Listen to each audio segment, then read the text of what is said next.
Good evening, welcome to the question debate. This is Yamini. ఏపీలో పొత్తు రాజకీయం ఆసక్తి రేపుతోంది.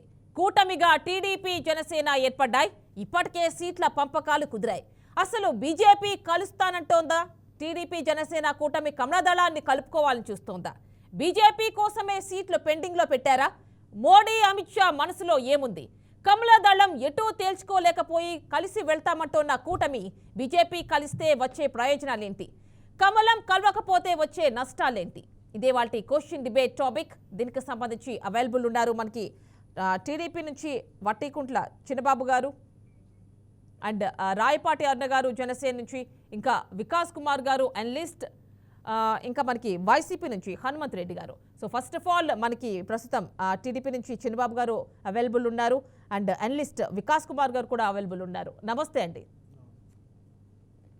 నమస్తే అమ్మా. చిన్నబాబు గారు ఇప్పుడు చూసినట్లయితే ఫస్ట్ ఆఫ్ ఆల్ ఇప్పుడు ఫ్రెష్ టాపిక్ మాట్లాడుకోవాలండి. ఎందుకంటే బీజేపీ ఫస్ట్ లిస్ట్ రిలీజ్ చేసేసింది. మరి ఎక్కడా కూడా ఏపీకి సంబంధించి ఎలాంటి ప్రకటన లేదు. చెప్పండి, పొత్తు ఉంటుందని వాళ్ళు ఇండైరెక్ట్ గా ఒక సంకేతాలు అయితే పంపిస్తున్నారా? ముందుగా బీఆర్కే ఛానల్ యాజమాన్యానికి, వీక్షకులకు అందరికి కూడా, అదేవిధంగా నాతోటి సహచర ప్యానల్ పాల్గొన్న అందరికీ కూడా నమస్కారాలు తెలియజేసుకుంటున్నామమ్మా. ముఖ్యంగా ఈరోజు దేశంలో మాటు కాశ్మీర్ టు కన్యాకుమారి వరకు ఎన్నికల వాతావరణం మొదలైపోయింది. ఇక మనం అతి కొద్ది రోజులు ఉన్నాం కాబట్టి ఈరోజు కేంద్రంలో ఉండే అధికారంలో ప్రభుత్వం, కేంద్ర బీజేపీ కూడా ఒక లిస్టు ప్రవేశపెట్టింది.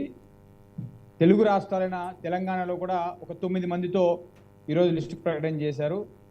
కానీ ఆంధ్రప్రదేశ్ రాష్ట్రంలో ఇంకా తెలుగుదేశం పార్టీ మరియు ఇప్పటికే పొత్తులో ఉన్న జనసేన ఉంది కాబట్టి, ఇంకా అండర్ టాక్స్లో ఉన్నారు కాబట్టి ఎక్కడా ప్రకటన జరగలేదు. ఇది మనంతా చూస్తున్నాం, ఇది వాస్తవం.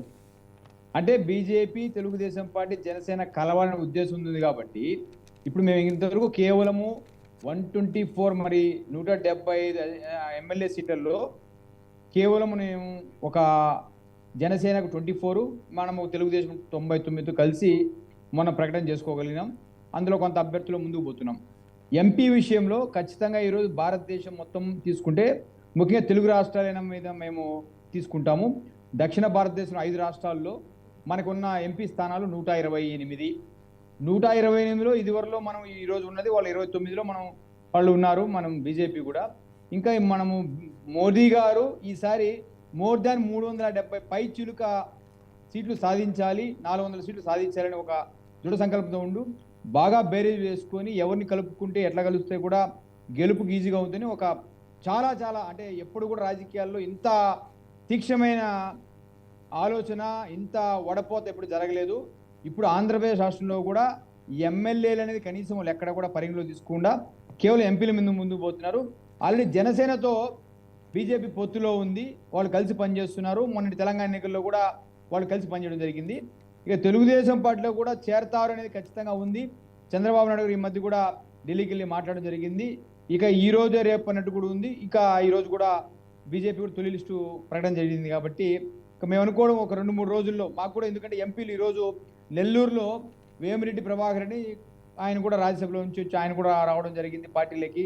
ఇంకా ఎంపీలు రాబోతున్నారు కాబట్టి ఇంకా బెటర్ క్యాండిడేట్లు రాగలిగితే గెలుపుకి దగ్గరగా, గెలుపుకి సులువుగా, గెలుపుకి ఈజీగా ఉండేవాళ్ళు, సొసైటీలో గౌరవంగా ఉండేవాళ్ళు, ఇలాంటివన్నీ కూడా పరిగణలోకి తీసుకుని ముందుకు పోయే పరిస్థితి ఉంది. కాబట్టి ఏదైతే ఏముంది ఇక ఫ్యూ డేస్ 1 or 2 డేస్లో కూడా మనకి దీని మీద ఖచ్చితంగా క్లారిటీ ఉంది. ఈరోజు రాత్రి కూడా రావచ్చు, ఎందుకంటే బీజేపీ తొలి లిస్ట్ ఈరోజు వచ్చింది కాబట్టి తెలుగు రాష్ట్రాల్లో ఒకటే 9 సీట్లు తెలంగాణ వచ్చింది కాబట్టి ఇంకా మంది ఈరోజు రేపు ఫైనలైజ్ అవుతుందని మేము అనుకుంటున్నాము. అంటే అంత డీప్గా ఢిల్లీలో జరిగేది నేను వితిన్ ద మినిట్స్లో మీకు జూమ్లో కన్ఫర్మ్ చేయలేను కాబట్టి 1 or 2 డేస్లో మనకు కన్ఫర్మ్ అవుతుంది. ఖచ్చితంగా ఆశా కిరణాలతో ఉన్నారు, అది జరుగుతుందని మేము కూడా ఆశిస్తున్నాము. జరుగుతుంది కూడా, మెజార్టీగా ఉందమ్మా. ఎందుకంటే సీట్లు ప్రకటనలో కూడా ఈరోజు అంతా జరిగి ఆంధ్రప్రదేశ్ రాష్ట్రంలో మాత్రం పెండింగ్ పెట్టారంటే పవన్ కళ్యాణ్ గారు జనసేన తరఫున మాట్లాడుతున్నారు, ఆయన తరఫున చంద్రబాబు కూడా డిస్కస్ జరుగుతూ ఉంది. ఎక్కడ కూడా పొరపచ్చులు లేకుండా, ఇబ్బందులు లేకుండా ముందుకు పోయే పరిస్థితుంది కాబట్టి ఈ రోజు రేపులో మనకు క్లారిటీ వచ్చే అవకాశం అయితే మేము భావిస్తున్నాం అమ్మా. అంటే ఎస్ అంటారు, ఎస్ఆర్ నో చెప్పడానికి అయితే ఒక అవకాశం ఉంది కదా. ఉంటుందమ్మా, ఉంటుంది. ఎందుకంటే రాజకీయాల్లో ఎప్పుడా శాశ్వతమైన శత్రువులు ఉండరు. బీజేపీ పార్టీ ఈరోజు ఒక బలమైనదిగా ఉంది. మనకి దక్షిణ భారతదేశంలోనే 128 సీట్ల మీద ఈరోజు కేరళలో కానీ కర్ణాటకలో కానీ బీజేపీకి అవకాశం లేదు. అదేవిధంగా తమిళనాడులో అవకాశం లేదు. ఇంకా తెలంగాణలో 4-5 సీట్లు ఉంది. ఇంకా ఏదైనా ఉంటే తెలుగుదేశం జనసేనతో పొత్తుంటే ఆంధ్రప్రదేశ్లో కూడా ఇదివరలో ఏదైతే 2014లో ఏదైతే సాధించుకున్నారో ఆ విధంగా ఎంపీ సీట్లు సాధించే అవకాశం ఉంటుంది. అంటే ఉత్తర భారతదేశంలో ఉండే 380 సీట్ల మీద కన్నా ఇక్కడ తక్కువ. ఎందుకంటే 128 సీట్సే ఉంది అంటే కేరళ, కర్ణాటక, ఆంధ్రప్రదేశ్, తెలంగాణ ఈ 5 రాష్ట్రాలు కలుపుకుంటే. ఇక్కడ ప్రభావం చూపించాలంటే తెలుగుదేశం పార్టీ జనసేన ఖచ్చితంగా గెలవబోతుందని అన్ని సర్వేలో రాబోతా ఉంది. మొన్న ఇండియా టుడే సర్వేలో కూడా 17 సీట్లు పైకి ఎంపీలు గెలవబోతున్నారు. అంటే టీడీపీ జనసేన పొత్తులో భాగంగానే ఒక బ్రహ్మాండ సర్వే వచ్చింది కాబట్టి దాన్ని కూడా బీజేపీ పెద్దలు అందరూ కూడా దాన్ని పరిగణలోకి తీసుకొని వాళ్ళు కూడా రేపు మళ్ళీ వైసీపీ ఇలాంటి సర్వేల్ని నమ్మే ప్రసక్తే లేదు అని అంటోంది కదా. మరి వైసీపీ వాళ్ళు ఏది నమ్మరమ్మా. ఎందుకంటే వాళ్ళది ఒక మొండి ధోరణి. వాళ్ళు ప్రజాస్వామ్యం అంటే వాళ్ళకి హేళన. ఎక్కడ కూడా ప్రజాస్వామ్యంలో వాళ్ళు తీసుకోరు. వాళ్ళది ఈరోజు సీట్లు ఎన్ని మారుస్తున్నారు చూడండి, ఎంత గందరగోళం గడిపిస్తున్నారు. పర్టికులర్గా ఎస్సీ కాన్స్టిట్యూన్సీలో అయితే మీరు చిత్తూరు జిల్లాలో కానీ, తిరుపతి జిల్లా కానీ, నెల్లూరు జిల్లా చూడండి, ఎంత ఏడుస్తున్నారు ఎమ్మెల్యేలు. అసలు ఎంత బాధపడుతున్నారు అంటే సీటు ప్రకటించే ముందు ఏదైనా జరిగితే సరిదిద్దుకోదు. సీట్లు ప్రకటించేసి మళ్ళీ కూడా ఇమ్మీడియట్గా ఈరోజు మీకు మంగళగిరి నారా లోకేష్ బాబు కాన్స్టిట్యూన్సీ చూడండి, ఆళ్ల రామకృష్ణారెడ్డిని కాదని గంజి చిరంజీవిని బీసీ నేత మేము బీసీకి ఇస్తున్నా ఉన్నారు. మళ్ళీ ఆయన మార్చి రాత్రికి మళ్ళీ ఇంకొక అమ్మాయికి ఇచ్చారు. అంటే ఆ అభ్యర్థి కొంత ఎఫర్ట్స్ పెట్టి కాన్స్టిట్యూషన్ తిరిగింటాడు, ఆయన క్షేమంగా ఫీల్ అవుతాడు కదా. అదేదో కొంత పరిగణలోకి తీసుకొని కొంత సర్వేలు చేసుకొని నిజంగా వాళ్ళు కూడా మనోభావాలు ఉంటాయి కదా. ఆయన కొంత గన్ను పెన్ను అంతా పెట్టుకొని కాన్స్టిట్యూషన్ తిరిగిండే ఉండేవాళ్ళు కదా. ఈ రోజు ఎందుకు మంగళగిరి ఎందుకు చెప్తారంటే నోన్ కాన్స్టిట్యుయెన్సీ, అంటే చిన్న కాన్స్టిట్యుయెన్సీ మీకు గబకనే ఫైండ్ చేయదు. మంగళగిరి అనేది నారా లోకేష్ బాబు కంటెస్ట్ చేశారు. అలాంటి చోట మీరు బీసీలకు అవకాశం ఇస్తాను, ఓకే మేము కాదని లేదు, బీసీలకు ఇవ్వండి అన్నాము. భాగస్వామి జనసేన నుంచి కూడా ఉన్నారు రాయపాటి అన్న గారు. వాళ్ళు సర్వేలు కాదు, వాళ్ళు హుకుం జారీ చేస్తారు. నియంత పరిపాలన చెప్తున్నానమ్మా. ప్రజాస్వామ్యంలో మాట్లాడదామండి, మళ్ళీ మీ దగ్గరికి వస్తాం, మళ్ళీ మాట్లాడదాం. ఒక్కసారి అన్న గారితో మాట్లాడదాం. అన్న గారు, మీ అధినేత ఆ శ్రమంతా కూడా ఫలించినట్టుంది. ఎందుకంటే బీజేపీ ఫస్ట్ లిస్ట్ రిలీజ్ చేసింది దేశవ్యాప్తంగా, ఎక్కడా కూడా ఏపీ గురించి ఎలాంటి ప్రస్తావన లేదు. సో అంటే పొత్తు ఉంటుంది అని అనుకోవచ్చా? ఇప్పుడు చంద్రబాబు గారు కూడా అదే అంటున్నారు, ఉంటుంది, ఎస్ అంటున్నారు. చెప్పండి. పొత్తుకు సంబంధించి ఆల్రెడీ సంప్రదింపులు జరుపుతూ ఉన్నారు. ఢిల్లీకి ఇరు పార్టీల నుంచి, అటు జనసేన వైపు నుంచి టీడీపీ వైపు నుంచి ఇరు పార్టీల పెద్దలు కూడా వెళ్ళి నడ్డా గారితో, అమిత్ షా గారితో, అలాగే మోడీ గారితో కూడా చర్చలు జరిపించిన విషయం గతంలో చూస్తున్నామండి. ఒకవేళ బీజేపీ కనుక పొత్తులోకి రావడం ఇష్టం లేకపోయి ఉంటే ఇరు పార్టీల నుంచి అధ్యక్షుని పిలిచి మాట్లాడే అవకాశం అయితే ఉండేది కాదు. ఓన్లీ పవన్ కళ్యాణ్ గారితో చర్చించి ఉండేవాళ్ళు. ఆల్రెడీ పొత్తులో ఉన్నాం కాబట్టి టీడీపీ అధ్యక్షులు వారిని అసలు పిలిచేవాళ్లే కాదు. ఆల్రెడీ పొత్తులోకి రావడానికి సిద్ధంగానే ఉన్నారు. కానీ సీట్లు సర్దుబాట్లకు సంబంధించి జరుగుతున్న చర్చల వల్ల ఇప్పటివరకు అది కొలిక్కి రాలేదన్న విషయం అయితే తెలుస్తుంది. ఇప్పటి వరకు ఇంకొక 2 రోజుల్లో అది కూడా బహిర్గతం అయిపోద్ది చెప్తారని చెప్పేసి తెలుస్తున్న విషయం. బీజేపీ పొత్తులో ఉండాలి అని బలంగా కోరుకుంటున్నాము, బలంగా ట్రై చేస్తున్నాము. ఉండే విధంగానే ప్రయత్నం అయితే చేస్తాం 100%. ఎందుకంటే బీజేపీ పొత్తులో లేకపోతే ఫర్దర్ గా గవర్నమెంట్ ఫామ్ చేసిన తర్వాత కూడా కేంద్రం నుంచి రాష్ట్రానికి రావాల్సినటువంటి ప్రయోజనాలన్నింటినీ కూడా జాప్యం జరిగే అవకాశం లేకపోలేదు. కాబట్టి ఖచ్చితంగా బీజేపీ మాతో పాటు పొత్తులో ఉండాలని మేము కోరుకుంటున్నాం. ఓటు బ్యాంకు పరంగా ఆంధ్రప్రదేశ్ లో ఇంపాక్ట్ చూపించేంత స్థాయిలో లేకపోయినప్పటికీ కూడా ఆంధ్రప్రదేశ్ భవిష్యత్తు కేంద్రం చేతుల్లో ఉంది కాబట్టి తప్పనిసరిగా ఆ పార్టీ మాతో పాటు పొత్తులో ఉండాలంటే మా 100% ప్రయత్నం. అంటే పొత్తులో ఉండాలి అంటున్నారు. అంటే మీరు అన్నట్టుగా ఖచ్చితంగా కలుస్తుంది, పొత్తులోకి వస్తుంది, మీ ముగ్గురు కలిసి కూటమిగా ఏర్పడే ఎలక్షన్స్కి వెళ్తారు అనుకున్నారు. కానీ అయితే ఇప్పుడు క్లారిటీ వస్తుంది. ఎందుకంటే ఫస్ట్ లిస్ట్ రిలీజ్ చేసింది కాబట్టి. మీకేమో మీ అధినేత నుంచి ఏమన్నా ఇన్ఫర్మేషన్ తెలుసుండొచ్చేమో తెలీదు. బట్ మా అందరికీ అయితే మాత్రం ఇప్పుడే అనిపిస్తోంది. ఎందుకంటే లోక్సభ ఎన్నికలకు అంటే లోక్సభ అభ్యర్థులందరినీ కూడా దాదాపుగా ఆల్మోస్ట్ ప్రకటించేసింది. ఓన్లీ ఏపీకి మాత్రమే పక్కన పెట్టింది. సో దీన్ని బట్టి మేము అనుకుంటున్నాం ఖచ్చితంగా మేబీ పొత్తులోకి వచ్చే అవకాశం ఉండొచ్చు అని. అరుణ గారు,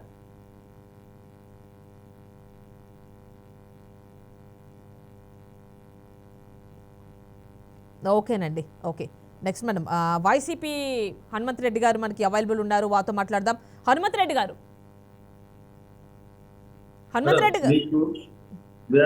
ప్రేక్షకులకు మరియు ప్యానెల్ ఉన్న సభ్యులకు అందరికీ నమస్కారం మేడం. హనుమంత్ రెడ్డి గారు, ఫైనల్ గా బీజేపీ టీడీపీ జనసేన కూటమిలో కలుస్తున్నట్టుగానే సంకేతాలు వస్తున్నాయి. ఎందుకంటే లోక్సభ అభ్యర్థులకు సంబంధించి దేశవ్యాప్తంగా చాలా చోట్ల ఫస్ట్ లిస్ట్ అనౌన్స్ చేసేసింది. అంటే మరి ఇక్కడ ఏపీకి చూస్తే పెండింగ్ లో పెట్టింది. సో దీన్ని బట్టి ఏమనుకోవచ్చు, టీడీపీ జనసేన పొత్తులో ఇది కూడా వచ్చి జాయిన్ అవుతోంది, బీజేపీ కూడా జాయిన్ అవుతుంది అనుకోవచ్చా? అంటే ఇది మీకేమన్నా మైనస్? ఈ రెండు క్వశ్చన్స్ కి కూడా మీరు ఆన్సర్ చేయాలి. మాకు ఎటువంటి మైనస్ లేదు. బీజేపీ ఏదైతే Congress party, Telugu Desam party, Janasena party, CPI, CPM, ఈ రాష్ట్రంలో లేని బీఎస్పీ పార్టీ, ఈ పార్టీలన్నీ జోబులో పెట్టుకునే వ్యక్తి చంద్రబాబు నాయుడు గారు. దాని గురించి మనం పెద్దగా ఆలోచించాల్సిన అవసరం లేదు. పవన్ కళ్యాణ్ ఆల్రెడీ చెప్పగానే చెప్పారు. బహిరంగ సభలో మాట్లాడుతూ పవన్ కళ్యాణ్ గారు వాళ్ళ కార్యకర్తలను ఉద్దేశించి మాట్లాడుతూ ఏదైతే టీడీపీతో బీజేపీ కలవడానికి వద్దని చెప్తా ఉంటే నేను కాళ్ళు చేతులు పట్టుకున్నాను అని ఒప్పించాను, బీజేపీ పెద్దలను ఒప్పించానని గతంలోనే పవన్ కళ్యాణ్ ఒక బహిరంగ సభను ఉద్దేశించి మాట్లాడుతూ మాట్లాడుతున్న సభలోనే పర్వతం ఎవరికి తలవంచదు, సముద్రం ఎవరి కాళ్ళ దగ్గరికి రాదు అని సినిమా డైలాగులు చెప్పి నేనేమో బీజేపీ కాళ్ళు చేతులు పట్టుకొని తెలుగుదేశం పార్టీతో పొత్తులోకి రావడానికి ఒప్పిస్తున్నాను, వాళ్ళు వద్దని చెప్తున్నా, నేను ఒప్పించి పార్టీని తీసుకురావాలని అనుకుంటున్నాను, బీజేపీ పార్టీని తీసుకురావాలని ఏదైతే పవన్ కళ్యాణ్ గారు చెప్పిన ఉద్దేశాన్ని బట్టి ఖచ్చితంగా బీజేపీ, తెలుగుదేశం పార్టీ, జనసేన పార్టీలు కలిసే పోటీ చేస్తాయనే విషయం మా ముఖ్యమంత్రి గారు జగన్మోహన్ రెడ్డి గారు ప్రతి బహిరంగ సభలో చెప్పడం జరుగుతూ ఉంది. అయితే ఇందాక తెలుగుదేశం పెద్దలు మాట్లాడుతూ ప్రజాస్వామ్యం అంటే హేళన, వైఎస్ఆర్ కాంగ్రెస్ పార్టీకి, జగన్మోహన్ రెడ్డి గారికి అని ఏదో పెద్ద స్పీచ్ ఇచ్చారు అన్నగారు. ఆయనకు తెలియని అంశమో మరి తెలిసి మాట్లాడుతున్నారో తెలియక మాట్లాడుతున్నారో తెలియదు, కానీ 2014 నుంచి 2019 వరకు పరిపాలన సాగించినప్పుడు 23 మంది వైఎస్ఆర్ కాంగ్రెస్ పార్టీ తరఫున గెలిచిన ఎమ్మెల్యేలను సంతలో పశువుల మాదిరి కొనుక్కొని వాళ్లకు వైఎస్ఆర్ కాంగ్రెస్ పార్టీ తరఫున గెలిచిన ఎమ్మెల్యేలకు రాజ్యాంగబద్ధమైన పదవులు అంటే మినిస్టర్ పదవులు ఇచ్చిన వ్యక్తి చంద్రబాబు నాయుడు గారు. ఏ విధమైన ప్రజాస్వామ్యంలోకి వస్తుందో చంద్రబాబు నాయుడు గారు టీడీపీ పెద్దలు చెబితే మేము కూడా విని తరించాలనుకుంటారు, ప్రేక్షకులు కూడా తరించాలనుకుంటున్నారు. అలాగే ఓటుకు నోటి ఉండండి బ్రదర్.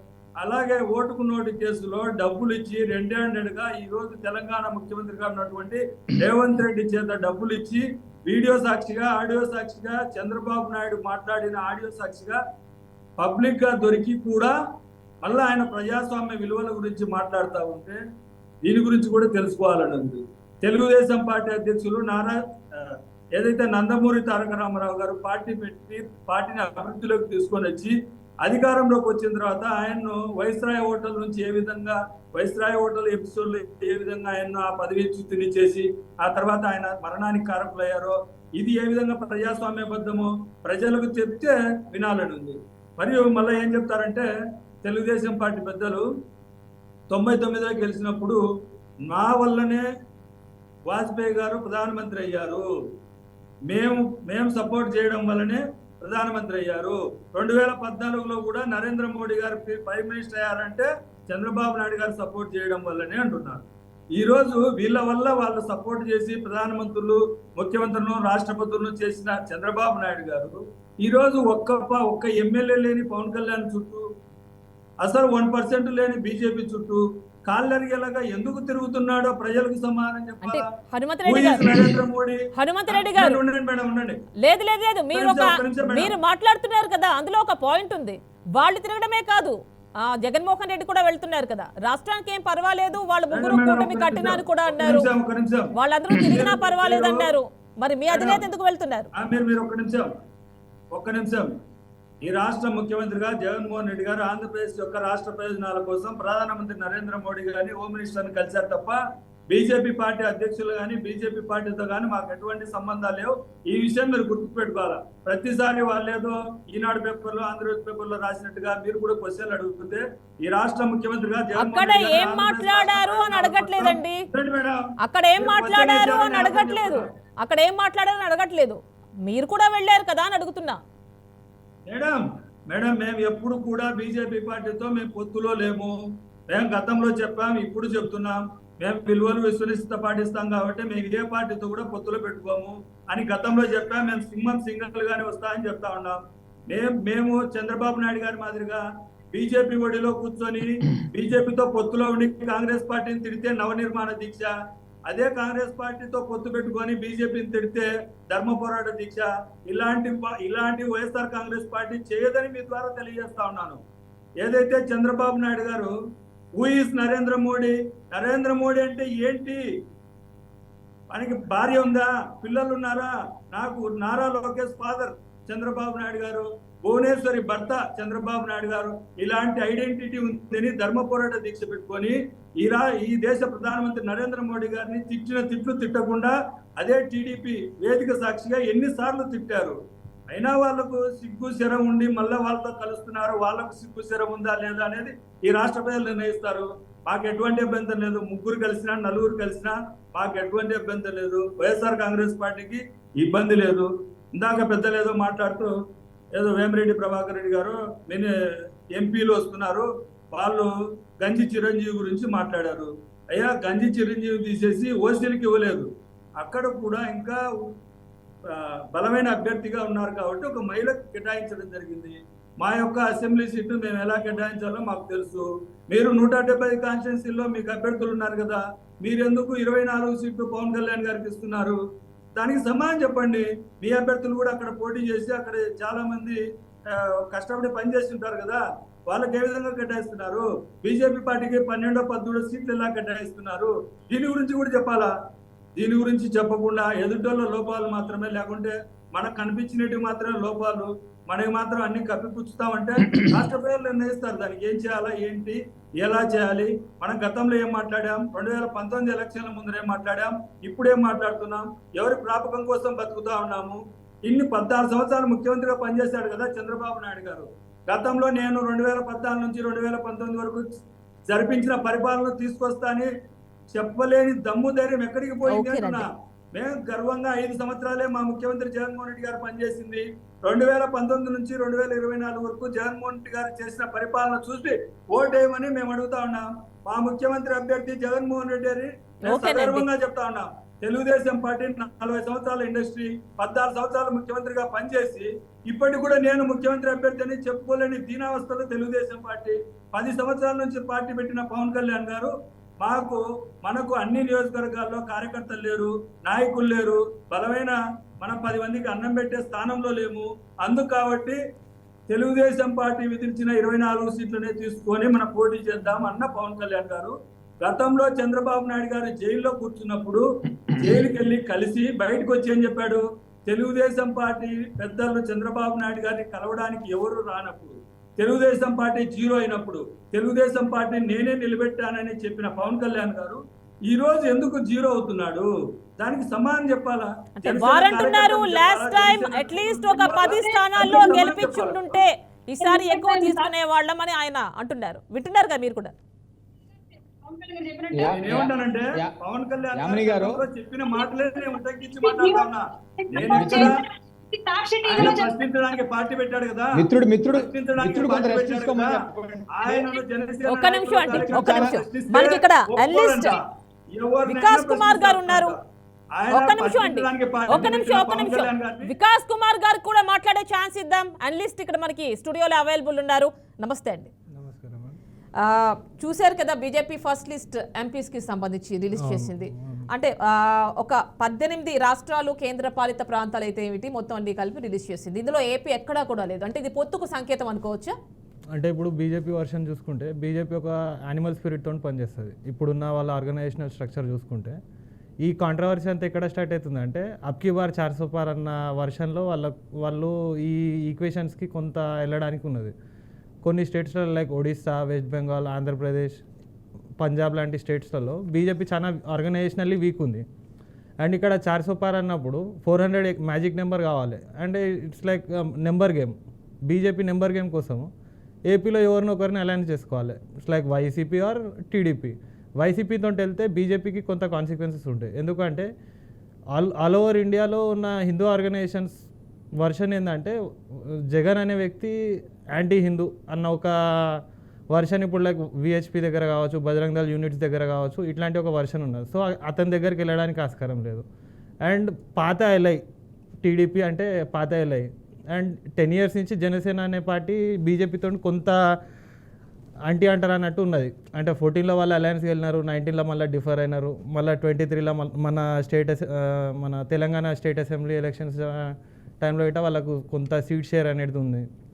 సో ఇక్కడ వచ్చేటప్పటికి బీజేపీ వర్షన్కి వచ్చేటప్పటికి లైన్ ఈజ్ క్లియర్కి వాళ్ళకు 400 మ్యాజిక్ నెంబర్ కావాలి. ఎన్డీఏలో టీడీపీ అండ్ జనసేన అలయన్స్ ఉంటే వాళ్ళకు ఒక 20 సీట్లు వస్తున్నాయని మా అజంప్షన్.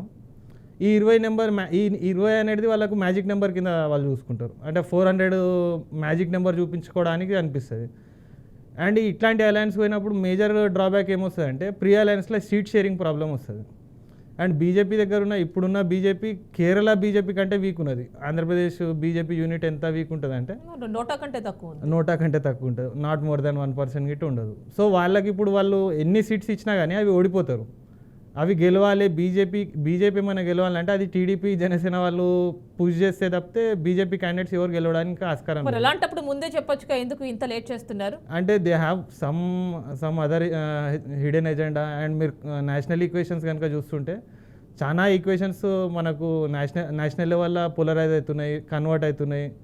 జార్ఖండ్లో మొన్ననైతే అరౌండ్ 20 hours నరేంద్ర మోడీ టూర్స్లోనే ఉన్నాడని టాక్ ఉన్నది. సో ఇట్లాంటి ఈక్వేషన్స్లో కొంత డిలే కావచ్చు, బట్ బీజేపీకి సీట్ షేర్ అనేది కాంప్లికేట్ అవుతుంది. అంటే ఇప్పుడు వాళ్ళు అంటున్నారు 400 అంటున్నారు, లేదంటే అట్లీస్ట్ 370 అయితే మేము ఖచ్చితంగా కొడతాము అని అంటున్నారు వాళ్ళు. అంటే బీజేపీ సొంతంగా 370 కొడతా అంటుంది. మొత్తం అలయన్స్లో అయితే 400 క్రాస్ చేస్తామంటున్నారు. అలయన్స్లో 400 పాసిబుల్. ఇలాగే ఇప్పుడు పంజాబ్కి సంబంధించినంత వరకు అకాలీదళ్తోటి ఇప్పుడు వీళ్ళకి 17 వస్తున్నాయి. అక్కడ అకాలీదళ్కి 4 ఈక్వేషన్స్ మ్యాచ్ అయ్యే ఛాన్స్, అంటే 4 కాన్స్టిట్యున్సీస్ మ్యాచ్ అయ్యే ఛాన్సెస్ ఉన్నాయి. సో అకాలీదళ్ని వాళ్ళ 4 యాడ్ చేసుకుంటారు, ఇక్కడ 20 యాడ్ చేసుకుంటారు. ఇన్ అండ్ అరౌండ్ 24 వస్తున్నాయి. అంటే ఇప్పుడు మరి అలాంటప్పుడు ఎందుకు వరుసగా అందరినీ పిలుస్తున్నారు? మొన్న బది చూశారు కదా, చంద్రబాబు నాయుడు, పవన్ కళ్యాణ్ అఫ్ కోర్స్ వాళ్ళ align party. Okay, that means ఆయన వెళ్ళినా పెద్ద ప్రాబ్లం కాదు, కానీ వరుసగా ఎందుకు వెళ్ళిపోతున్నారు? ఇప్పుడు జగన్మోహన్ రెడ్డి కూడా చంద్రబాబు నాయుడు వెళ్ళిన తర్వాత వెంటనే ఆయన కూడా వెళ్తున్నారు. ఏంటిది? అంటే బిల్స్ టైంలో వీళ్ళు వెంటనే చేతులెత్తి వాళ్ళ యొక్క ఇదిని ప్రకటించడం వల్ల అంత సపోర్టివ్గా ఉంటున్నారు కాబట్టి అలా అనుకోవచ్చా?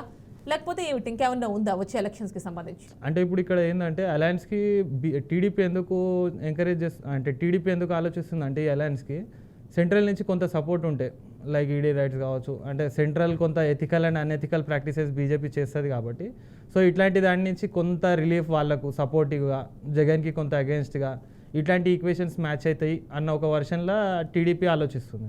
అండ్ ఇక్కడ బీజేపీకి ఏంటంటే కొంత సీట్ షేర్లో కొంత ఒక 4-5 ఎమ్మెల్యేలు, 2-3 ఎంపీలు ఉంటే ఫ్యూచర్లో బీజేపీని ఏపీలో బిల్డ్ చేయడానికి ఆస్కారం ఉండొచ్చు అన్న వర్షన్ బీజేపీ. సో ఈ negotiations nothing but seat share బీజేపీకి కొంత ఎక్కువ కావాలన్న వర్షన్ ఒకటి ఉన్నది. అంటే బీజేపీని చూస్తున్నాం కొన్ని స్టేట్స్లో ఎంత తక్కువ ఉన్నప్పటికీ కూడా అక్కడ గవర్నమెంట్ని చేతిలోకి తెచ్చుకుంటోంది. సో అలాగే ఇప్పుడు మరి టీడీపీ జనసేన కూటమితో జత కడితే మరి వీళ్ళకేం ప్రాబ్లం లేదా ఫ్యూచర్లో? అంటే అది టైం విల్ టెల్. అంటే బీజేపీ వరకు వచ్చేటప్పటికి వాళ్ళ ఫైనాన్షియల్ మజిల్ కావచ్చు, ఆర్గనైజేషనల్ స్ట్రక్చర్ కావచ్చు, వాళ్ళ ఐడెంటిటీ అండ్ వెల్ఫేరిస్టిక్ పాలిటిక్స్ కావచ్చు, అవి చాలా అగ్రెసివ్ అండ్ రూత్లెస్ ఉంటాయి. అండ్ వాటిని తట్టుకోవాలంటే అన్ని రీజనల్ పార్టీస్ చాలా మెంటల్లీ ప్రిపేర్ అయి ఉండాలి. అందుకే ఇండియా కూటమి వచ్చింది అనుకోవచ్చు. ఇక్కడ ఇంకొక విషయం ఏంటంటే బీజేపీకి ఎక్కువ సీట్స్ ఇస్తే జనసేనకైనా టీడీపీకైనా ఫ్యూచర్లో ప్రాబ్లం ఉండే ఛాన్సెస్ ఉన్నాయి, లేవని కాదు, ఉన్నాయి. కాకపోతే ఈ ప్రస్తుతానికి ఉన్న సినారియోలో అవన్నీ ఆలోచించకపోవడం బెటర్. ఎందుకంటే ఇట్లాంటివి కొంత పొల్యూట్ చేస్తాయి. అలయన్స్కి టేబుల్ పైన నెగోషియేట్ చేసేటప్పుడు కొంత పొల్యూట్ చేయడానికి ఆస్కారం ఉంటుంది. అంటే ఇప్పుడు 99 సీట్స్ అయితే ఇప్పుడు ఫస్ట్ లిస్ట్లో చెప్పేశారు వాళ్ళు. సో మిగిలినవి అంటే 175కి మిగిలినవి ఏవైతే ఉన్నాయో ఒక 76. సో మరి ఈ 76లో ఎన్ని ఇస్తారు అంటారు? నాట్ మోర్ దాన్ 13 కంటే ఎక్కువ వేయడానికి లేదు. అండ్ ఆ 13లో గిట్ట బీజేపీకి అంతా వాళ్ళ సొంతంగా గెలుస్తారని అయితే నేను అనుకోను. టీడీపీ జనసేన బీజేపీ పొత్తుకు సంబంధించి లేటెస్ట్గా మనకి బీజేపీ లోక్సభ అభ్యర్థుల లిస్ట్ కూడా రిలీజ్ చేసింది, ఫస్ట్ లిస్ట్ బీజేపీ, అది కూడా మనం చూస్తున్నాం. సో దీనికి సంబంధించి ఒక్కసారి మనం టీడీపీ దగ్గరికి వెళ్దాం, చిన్నబాబు గారి దగ్గరికి. చిన్నబాబు గారు చెప్పండి. వైఎస్ఆర్ అయినా పొత్తుల గురించి మాట్లాడారు. ఫస్ట్ నందమూరి తారక రామారావు తెలుగుదేశం పార్టీ స్థాపించే మొదట్లోనే సంజయ్ మంచ్ అని ఒక పార్టీ, మేనకా గాంధీ గారు ఒక పార్టీ పెట్టారు. ఆ పార్టీకి 2 సీట్లు ఇవ్వడం జరిగింది. దాంట్లో నుంచి గోనె ప్రకాష్ రావు గారు మంచి వక్త, మనందరికి పరిచయమైన వ్యక్తి, ఆ పార్టీ నుంచి ఎమ్మెల్యేగా గెలుపడినాడు. అంటే ఒక ఉదాహరణ ఏంటంటే, మా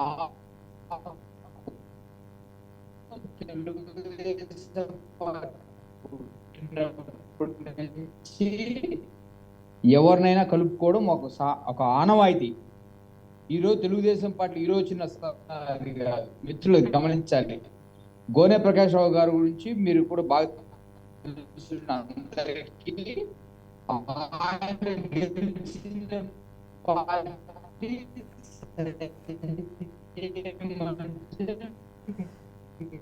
చిన్నబాబు గారు మీ వాయిస్ క్లియర్ గా లేదండి, లేదు, సిగ్నల్ ప్రాబ్లం అనుకుంటా. ఒక్కసారి మనం జనసేన రాయపాటి అరుణ గారి దగ్గరికి వెళ్దాం. అరుణ గారు బీజేపీ విషయంలో మీరు ఎలాంటి జాగ్రత్త తీసుకుంటున్నారు? ఎందుకంటే బయట స్టేట్స్ లో చూస్తున్నారు గవర్నమెంట్ ని ఎలా గ్రిప్ లోకి తీసుకుంటుంది అనేది. మరి మీకేం ప్రాబ్లం రాదా ఇప్పుడు మీ పొత్తులో జాయిన్ అయితే? అఫ్ కోర్స్ జాయిన్ అవుతారనే సంకేతాలు వస్తున్నాయి. సాంప్రదాయం అది, అంటే మాకు వాళ్ళు కాదు మొదలు, అది రామారాజు మీరు నేర్చుకుంది. ఎవరైనా తెలుగుదేశం. ఒక నిమిషం చిన్నబాబు గారు, మీ వాయిస్ సరిగ్గా లేదు, ఆడిబుల్ లేదు, సిగ్నల్ లేదనుకుంటా. అరుణ గారు మాట్లాడండి.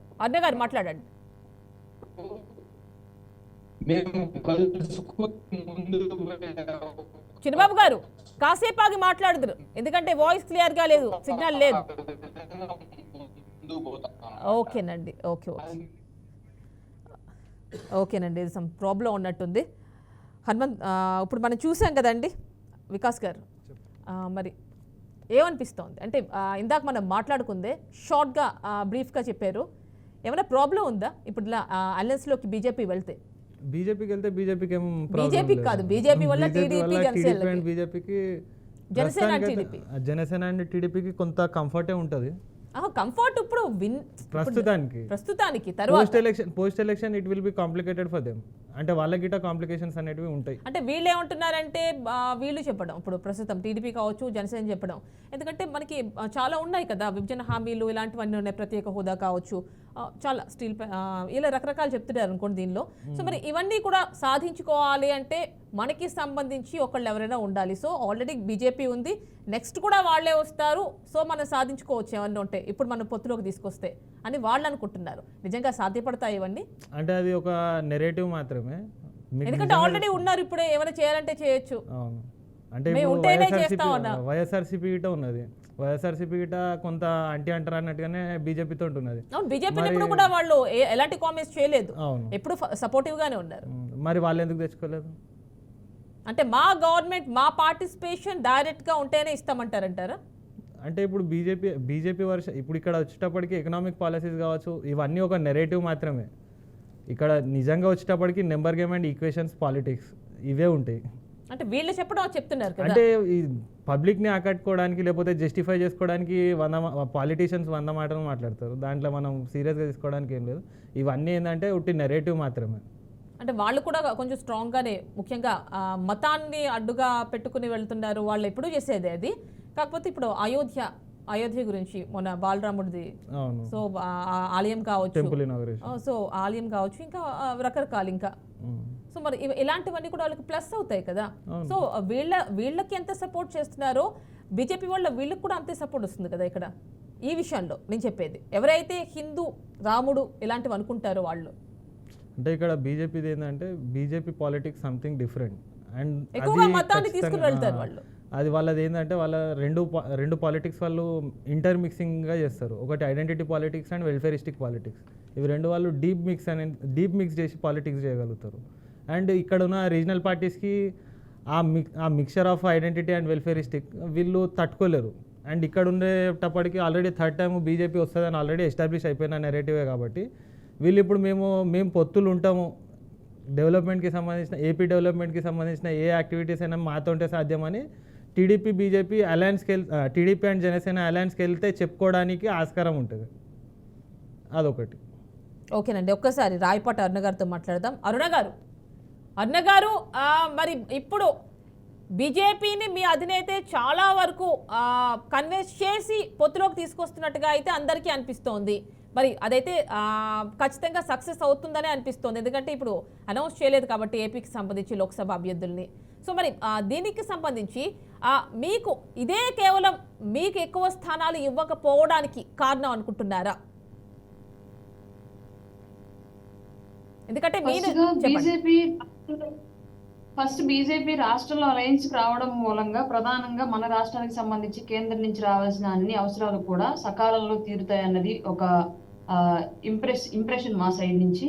రెండోది, బీజేపీకి కూడా ఇప్పుడప్పుడే తను సొంతగా ఆ ఏపీలో గ్రో అవడం అనేది చాలా ఇబ్బందికరమైన పరిస్థితి. కాబట్టి ఈ పొత్తుని ఇదే అవకాశంగా తీసుకొని ఇప్పుడు సీట్లు అవి ఓకే ఆర్డర్ పెంచుకుంటే బీజేపీ అనేది ఎస్టాబ్లిష్ అవ్వడానికి ఇంకొంచెం వాళ్ళకి స్పేస్ దొరికినట్లు అవుతుంది. కాబట్టి ఇది బీజేపీ సైడ్ నుంచి ఉండే పాజిటివ్ వ్యూ.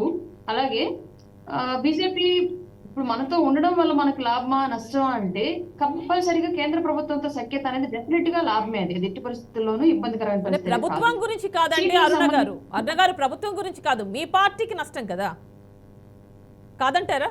లేదండి, ఇప్పుడు లేదండి, ఎందుకంటే మేము క్లియర్ గా మా అధ్యక్షుల వారు క్లియర్ గా వ్యూ చెప్తున్నారు, ఓపెన్ గానే చెప్తున్నారు. ఇందాక హనుమంతరెడ్డి అన్న గారు వాళ్ళకి ఇలాగ తెలుగు అర్థం కాదు కాబట్టి, వాళ్ళకి తెలుగు బట్టి తెలుగు కాబట్టి వాళ్ళకి భావజాలం అనేది అర్థం కాదు, అందుకే ఆయన చెప్పిన తర్వాత మాట్లాడుతాను ఆ విషయం గురించి. ఇప్పుడు మాట్లాడుతున్న విషయం ఏంటంటే, ఇప్పుడు బీజేపీతో సీట్ల షేరింగ్ వల్ల మాకు వచ్చే నష్టం ఏమీ లేదు. ఎందుకంటే రేపు పొద్దున ఉమ్మడి ప్రభుత్వాన్ని స్థాపిస్తాం, 3 పార్టీలు ప్రభుత్వంలో భాగస్వామ్యం తీసుకుంటాయి, 3 పార్టీలు ఇష్ట ప్రకారమే రాష్ట్రంలో ఏదైనా సరే ఎస్టాబ్లిష్ అవుతుంది. కాబట్టి మేము కూడా కొంత మా నాయకత్వం కూడా కొంత స్థిరత్వాన్ని ఏర్పరచుకోవడం అనేది జరుగుతుంది. కాబట్టి ఉమ్మడిగా వెళ్తే, సింగిల్ గా పోరాటం చేస్తే ఏంటంటే ఇప్పుడు చూస్తున్న ఈ క్రిమినల్ పాలిటిక్స్ లో ఆల్మోస్ట్ అభ్యర్థుల్ని కాపాడుకోవడం అనేది ఒక సమస్యగా ఏర్పడితే ధన రాజకీయాలు విపరీతంగా పెరిగిపోతున్నాయి. కాబట్టి ఆల్రెడీ ఇప్పుడు రాష్ట్ర ప్రభుత్వం 5 ఏళ్లుగా దాచిపెట్టినటువంటి మద్యం మీద ఇసుక మీద పెట్టిన అన్ని అక్కడ గోడల్లో మూలుగుతున్న డబ్బులంతా రేపు ఎలక్షన్ కి బయటకు వస్తాయి. కాబట్టి వాటన్నింటినీ తట్టుకోవడం, సింగిల్ గా వెళ్తే చిన్న స్థాయి నాయకుల్ని ఎంకరేజ్ చేస్తూ పార్టీ స్థాపించి విలువల ప్రకారం నడుపుతున్న పవన్ కళ్యాణ్ గారు ప్రస్తుతానికి ఈ పొత్తులో వెళ్లడం మూలంగానే కొంతవరకు పార్టీని ఎస్టాబ్లిష్ చేయొచ్చు, నాయకత్వాన్ని అసెంబ్లీకి పంపొచ్చు, ప్రజల్లో నమ్మకాన్ని చూరగొనొచ్చు. ఇప్పుడు ప్రతి ఒక్కరు మాట్లాడుతుంది ఏంటంటే,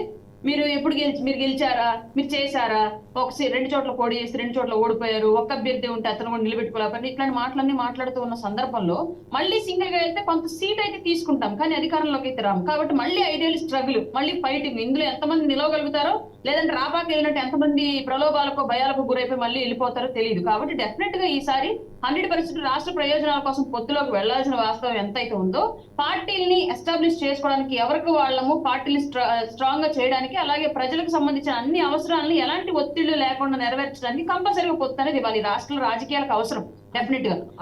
ఇందాక అన్నారు ఆయన, అదే దీనికి మీద ఎవరి కాళ్ళ దగ్గర వంగను, నేను ఒకరి కాళ్ళ దగ్గరికి వెళ్ళదు అని చెప్పేసి చెప్పారు. అలాగే బీజేపీ కాళ్ళు కొట్టుకుని ఒప్పించారని చెప్పారు. మీకు తెలుగు అర్థం కాదు కాబట్టి తెలుగు అర్థం మీకు అర్థమయ్యే తెలుగులో చెప్తున్నాం, వైసీపీ వాళ్ళకి అర్థమయ్యే తెలుగులో. స్వార్థ ప్రయోజనాల కోసం ఎవడి కాళ్ళ దగ్గర వంగను అన్నాడు. 32 కేసుల కోసం, లేదా రాష్ట్రంలో సిబిఐ వచ్చిన ప్రతిసారి ఢిల్లీలో అవసరాలు గుర్తొస్తాయి కదా, అట్లాగా ఎవరి దగ్గర వంగను. నేను రాష్ట్రం కోసం, ప్రజల మంచి కోసం మాత్రం ఎంతకైనా దిగడానికి నేను సిద్ధంగా ఉంటాను. చంద్రబాబు ప్రయోజనాల కోసమే మేడం నేను చెప్పింది, భావజాలం లేదు, మీ పార్టీకి ఒక సిద్ధాంతం లేదు, మీకు కావాల్సిన అధికారం డబ్బులు దోచుకునే సరే అధికారం అంతే. ప్రజల అభివృద్ధి, ప్రజల మంచి పాడు ఏమీ లేదు మీ పార్టీకి, మీకు తెలుగు అర్థం కాదు. ప్రజలను అడిగితే తెలుస్తుంది, జనసేన కార్యకర్తలను అడిగితే తెలుస్తుంది. సిద్ధాంతాల పార్టీ ఏందో, అవినీతి లేని ప్రభుత్వం చేస్తానని చెప్పి అవినీతిలో పిహెచ్డీ చేసిన చంద్రబాబు నాయుడు గారి చేతులు పట్టుకొని తిరుగుతున్న మీరు మళ్ళా ప్రజాస్వామ్యము, విలువలు, విశ్వసనీయత గురించి మీరు మాట్లాడుతున్నారు. అవసరం ఉందండి మేడం. అరుణ గారు ఒక్కదానికి సమానం చెప్పండి. 2019 ఎలక్షన్ల ముందర మనం ఏం చెప్పామంటున్నా ముందు మనం ఏం చెప్పామంటున్నా నాకు తెలిసి మీరు చెప్పడం నాకు తెలియదు. కానీ నిర్ధారణ అయింది, చంద్రబాబు నాయుడు గారు చేశారు, నిర్ధారణ చేయలేకపోయారు. మీరు 4 రోజులు కష్టపడి కూడా పాపం దొరికినాయి ఎవిడెన్స్లు మళ్ళీ పంపించగలరా? కొన్ని 32 కేసులు 30 తగ్గించుకోవాలి, 2 మిగిలించుకోగలరా? రేపు ఎలక్షన్కి ఏమన్నా ఈడీ జప్తు చేసిన ఆటలను ఎరకరించుకోగలరా? మనది నిర్ధారణ పక్కన పెట్టేసి పక్కోళ్ళ ఇంటి తలుపు తప్పడం తప్పు. మేడం నేనేం నిర్ధారణ గురించి మాట్లాడలే, విలువలు, విశ్వసనీయత గురించి మీరేదో ఉండండి మేడం. ఉండండి మేడం.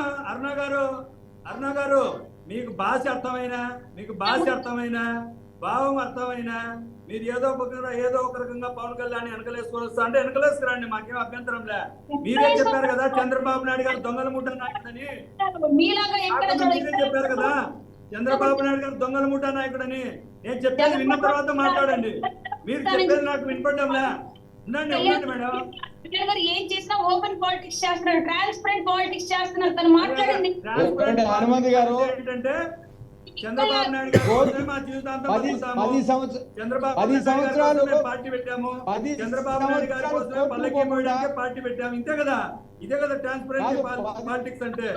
10 సంవత్సరాలు కోర్టు మనం మాట్లాడితే 10 సంవత్సరాలు అయింది పార్టీ పెట్టి, మళ్ళా మన కార్యకర్తలు లేరు, నాయకులు లేరు, మీరు కోర్టు పార్టీ అంతా డబ్బుండే పార్టీ లేదు అని మీరే చెప్తారు. ఎందుకు చెప్తారు ఈ పకోడీ కబుర్లని అంటున్నా? ప్రజల దగ్గరకు వచ్చి పకోడీ కబుర్లు ఎందుకు చెప్పాలి? చెప్పండి. మనమే చెప్తున్నాం. ఒక మాట చెప్పండి చిన్నబాబు గారు. అంటారు, చెప్పండి. రఘువీర్ అంటాడు, వివేకానందుడు ఈ దేశంలో 10 సంవత్సరాలు కోర్టు పోకుండా 3000 పైచులుకు సార్లు వాయిదాలు తీసుకున్న ఏకైక వ్యక్తి ప్రపంచంలో ఎవరంటే గిన్నిస్ రికార్డ్ ఆయనకే ఇవ్వాలి. ప్రజాస్వామ్యం అంటే సోదరా మీరు ఒకసారి వినాలి. మీరు చెప్పిన పంచాయతీ మేము చాలా ఎక్కువ మాట్లాడగలుగుతాము. కానీ ఒక పార్టీకి రిప్రజెంట్ చేసినప్పుడు చిన్నబాబు గారు హనుమంతరెడ్డి గారు ఎవరైనా ఒక్కరు మాట్లాడండి. చిన్నబాబు గారు హనుమంతరెడ్డి గారు ఒక్క నిమిషం ఆగాలి. చిన్నబాబు గారు మళ్ళీ మాట్లాడుతారు కానీ ఆగండి. అన్న గారితో మాట్లాడుతూ ఒక్కసారి హనుమంతరెడ్డి గారు మీరు ఆగాలి. నాకు న్యాయం చేయండి. హనుమంతరెడ్డి గారు చిన్నబాబు గారు ఆగండి. అరుణ గారితో మాట్లాడదాం. ఒక్క నిమిషం మీరు ఆగాలి. మళ్ళీ మాట్లాడండి. ఒక రోజైనా అమ్మ చెల్లెలు దగ్గర టాపిక్ డీవియేట్ అయిపోయిందండి. చిన్నబాబు గారు వస్తాను. ఈ రోజు కర్నూలులో అవినాష్ ఏ విధంగా సిబిఐని పరిగెత్తించాడు చూసారా? మేము ఎక్కడ తప్పులు చేయలేదు.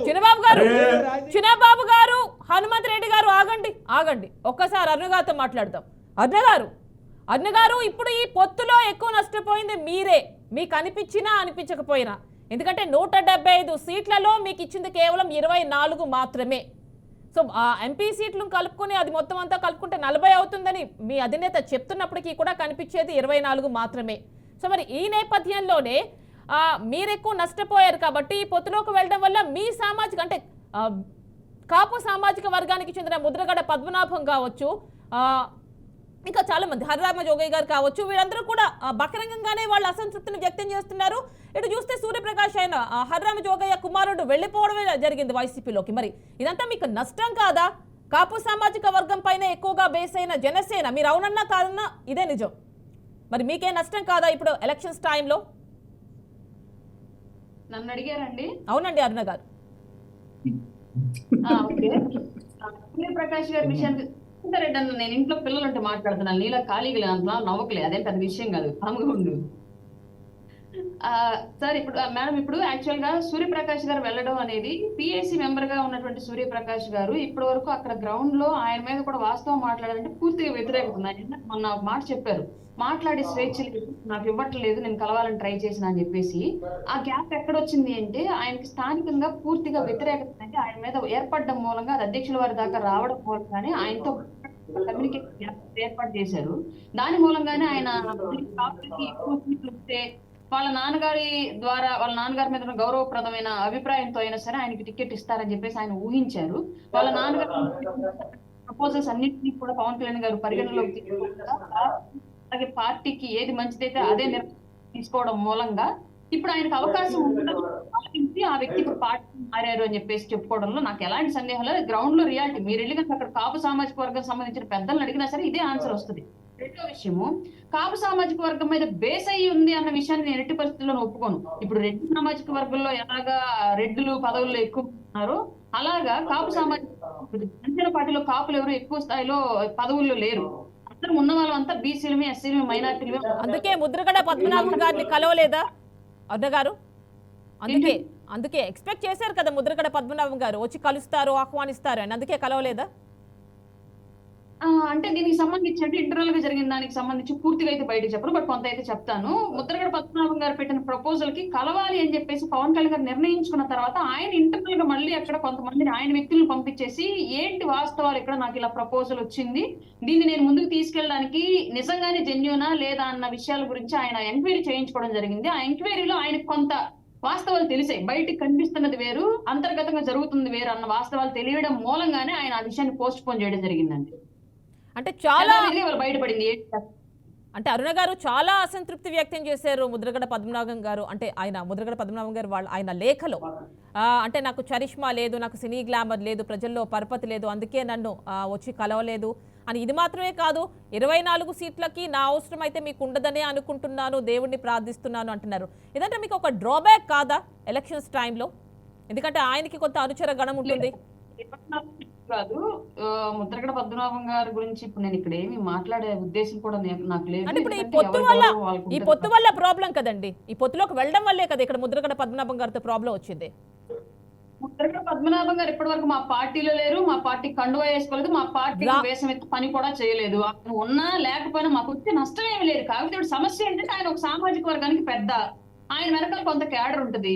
వాళ్ళు రాష్ట్రం కోసము లేదంటే వాళ్ళ సామాజిక వర్గం అభివృద్ధి కోసం ఎవరైతే కరెక్ట్ గా చేస్తారని నమ్మితే వాళ్ళు వెనకాల వస్తారు. అందులో ముద్రగడ పద్మనాభం గారు ఎంచుకునే పార్టీ ఉంటే అటు వెళ్తారు, లేదు పవన్ కళ్యాణ్ గారు ఉన్నారు ఇటు వస్తారు. అక్కడ ఉన్న సామాజిక వర్గం ఎటు డిసిషన్ తీసుకునేది అనేది దానికి సంబంధించే తప్ప ముద్రగడ పద్మనాభం గారు వెళ్ళడం వల్ల జనసేన పార్టీకి ఏంటి నష్టం నాకు అర్థం కాల. ఆయన మా కార్యకర్త, మా పార్టీలో నాయకుడా, ఇప్పటివరకు మా పార్టీ కోసం ఆయన కష్టపడ్డారా? ఇప్పటివరకు ఏం జరగలేదు. కాకపోతే ఆయన వస్తే అసలు కొంచెం ఓట్ బ్యాంక్ అనేది కూడా సపరేట్ అవ్వకుండా జనసేనతో పాటు స్టిక్ అయి ఉండింది కదా అని ఆశించిన మాట అయితే వాస్తవం. నేను కూడా చాలా ఆశపడ్డాను ఆయన వస్తే కొన్ని విభేదాలు తొలగిపోతాయి, ఈ ఉత్తరాలు రావడం తగ్గిపోయింది, ఈ ఉత్తరాలు బెడ తగ్గిపోయింది అని చెప్పేసి నేను కూడా ఆశపడ్డాను ఆయన రావాలి అని చెప్పేసి. కానీ కళ్యాణ్ గారికి ఎవ్రీథింగ్ తనకు అన్ని తెలుసు. కళ్యాణ్ గారికి ఆయన ఏది తొందరపడి మాలాగా నిర్ణయం తీసుకోరు. కంపల్సరిగా 360 డిగ్రీస్ యాంగిల్ లో చూస్తారు పవన్ కళ్యాణ్ గారు. అలాగే ఆయన చూసిన వ్యూలో కొన్ని వాస్తవాలు తెలిసాయి కాబట్టి కొంత జాప్యం చేశారు ఆయన.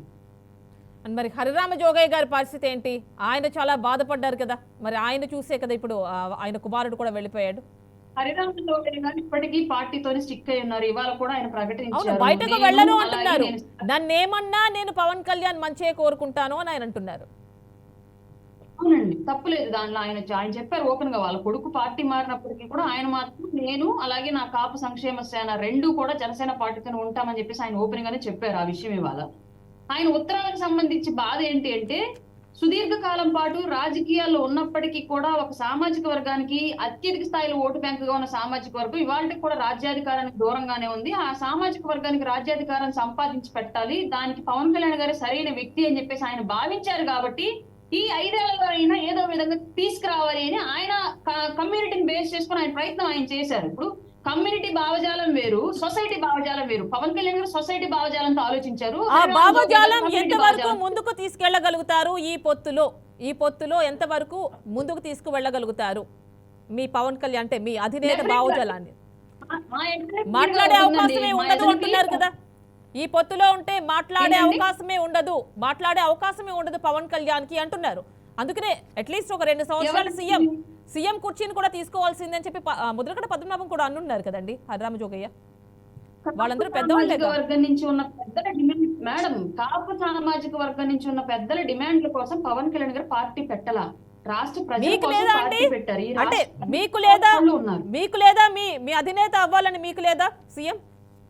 కొన్ని వాళ్ళ సంగతి పక్కన పెట్టారు ఈ పొత్తు వల్ల. ఒక కార్యకర్తగా నేను నా నాయకుడిని ఒక హీరో పొజిషన్ లోనే నేను ఊహించుకుంటా. బట్ నా నాయకుడు రాష్ట్ర హీరోలా ఉండాలని ఆలోచిస్తున్నాడు. ఆయనకి ఏది సబబు అనుకుంటే దాని ప్రకారం వెళ్తున్నాడు. నా అనుచరురాలుగా నా పని ఆయన వెనకాల అడుగులేయడం మాత్రమే. నేను హీరోగా ఊహించుకున్నాను అని చెప్పేసి అసాధ్యాలు కూడా సుసాధ్యంగా జరగాలి అంటే సొసైటీలో అలా జరిగే పరిస్థితి ఇప్పటి వరకు లేదు. ఆయన వేసిన ప్లాన్ ప్రకారం ఇప్పుడు నేను అభ్యర్థులను తీసుకెళ్ళాలి, క్యాడర్ ని బలపరుచుకోవాలి, రాజకీయంగా ఆర్థికంగా స్థిరపరచాలి. అట్ ఏ టైము రాష్ట్రానికి ఇప్పటివరకు నష్టం జరిగింది కాబట్టి అందరూ ఉమ్మడిగా పోటీ చేసి ప్రతి ఒక్కరు రాష్ట్ర భవిష్యత్తు కోసం ప్రణాళికలు వేయాలి, అభివృద్ధి చెందే రాష్ట్రంలో అడుగులు వేస్తూ నేను ఒక రోజు డెఫినెట్ గా రాజ్యాధికారం సాధించాలి అని చెప్పేసి ఆయన వెర్షన్ ఆయన చెప్తున్నారు. ఓకేనండి అరుణ గారు, ఒక్కసారి ఇక్కడ మీరు మీ వర్షన్ మాట్లాడుతున్నారు, వైసీపీ వారి వర్షన్, ఇక టీడీపీ మీ ఇద్దరు ఒకటే అనుకోండి. బట్ మీరైతే మీ వర్షన్స్ మాట్లాడుతున్నారు. అసలు న్యూట్రల్ గా అనలిస్ట్ ఏమంటారో ఒక్కసారి చూద్దాం. వికాస్ గారు ఏమంటారు మీరు? ఏం నష్టపోరంటారా వాళ్ళు జనసేన వాళ్ళు? అంటే ఇప్పుడు జనసేనకైతే అది బెనిఫిటే మేడం, పాజిటివ్ ఉంటుంది. ఎందుకంటే 2014లో వాళ్ళు కంటెస్ట్ చేయలేదు, 2019లో అది ఏమంటారు లిటరలీ ఒక సెట్ బ్యాక్ అది. అంటే ఇప్పుడు కంఫర్టబుల్ వాళ్ళు, అంటే ఇక్కడి నుంచి వాళ్ళు కొంత ప్రోగ్రెసివ్గా మళ్ళీ ముందుకు వెళ్ళడానికి ఆస్కారం ఉంటుంది. సో ఇప్పుడే అన్నీ కావాలనుకోవడం కూడా తప్పే రాజకీయాలలో. సో పవన్ కళ్యాణ్ గారికి కొంత ఫ్యూచరిస్టిక్ ప్లాన్ ఉండొచ్చు. ఆ ఫ్యూచరిస్టిక్ ప్లాన్లోనే ఇక్కడ కొంత కాంప్రమైజ్, అంటే win a large battle with losing small అని అంటాం కదా. సో అట్లా ఇప్పుడు ఇక్కడ కొంత కాంప్రమైజ్ అయితే లాంగ్ రన్లో నేను సస్టైన్ కావడానికి ఆస్కారం ఉన్నది కాబట్టి ఆయన కూడా అదే అంటున్నారు. కొంచెం మనకి శక్తి ఉంటే ఈసారి ఎక్కువ అడిగేవాళ్ళమని అడిగారు. డెఫినెట్లీ. ఎందుకంటే వాళ్ళంతా క్యాడర్ పరంగా చూసుకున్నా కానీ, ఓట్ షేర్ పరంగా చూసుకున్నా కానీ సింగిల్గా వెళ్ళడానికి ఆస్కారం లేదు. అండ్ ఇక్కడ ట్రయాంగిల్ అయినప్పుడు వాళ్ళు థర్డ్ పార్టీగానే ఉండిపోతారు. సో అట్లా టీడీపీతో అలయన్స్ వాళ్ళకు మ్యూచువల్గా బెనిఫిషియలే. అండ్ బీజేపీతో వాళ్ళ శ్రేణులు కొంచెం నిరుత్సాహపడుతున్నాయి కదా. అంటే ఇక మీరు లీడర్ కాబట్టి మీరు కాంప్రమైజ్ చేసుకోవాలండి. అంటే వాళ్ళు ఇంటలేరు వీళ్ళు ఇంటలేరు అని వెళ్ళడానికి మరి మీరెందుకు ఉన్నారు? వాళ్ళనే కూర్చోబెడితే అయిపోతుందిగా అధ్యక్షునిగా. మీకంటూ కొంత సొంత నిర్ణయాలు ఉన్నాయి, ఆ సొంత నిర్ణయాలతో వెళ్ళాలి. అంటే కోఆర్డినేషన్ చాలా ఇంపార్టెంట్ కదా ఇక్కడ. అంటే కోఆర్డినేషన్ అంటే ఇప్పుడు మరి అలయన్స్కి వెళ్ళినప్పుడు మరి ఇట్లాంటి కొన్ని కాన్సిక్వెన్సెస్ ఉంటాయి. ఆల్రెడీ ప్రకటించి ఉన్నారు పవన్ కళ్యాణ్, ఎక్కడెక్కడైతే ప్రకటించి ఉన్నారో అవి కూడా చాలా మటుకు మారిపోయాయి కదా. ఏమున్నాయి అంటే ఇక్కడ మనకు ప్రీపోల్ అలయన్స్లో ఖచ్చితంగా, ఇక్కడని కాదు ఎక్కడైనా ప్రీపోల్ అలయన్స్లో ఇట్లాంటి కాంప్లికేషన్స్ సాధ్యమే. అండ్ దాన్ని కొంత మెచ్యూర్గా దాన్ని హ్యాండిల్ చేసుకొని కన్క్లూడ్ చేసుకోవాలి. ఓకే, ఒక్కసారి హనుమంత్ రెడ్డి గారి దగ్గరికి వెళ్దాం.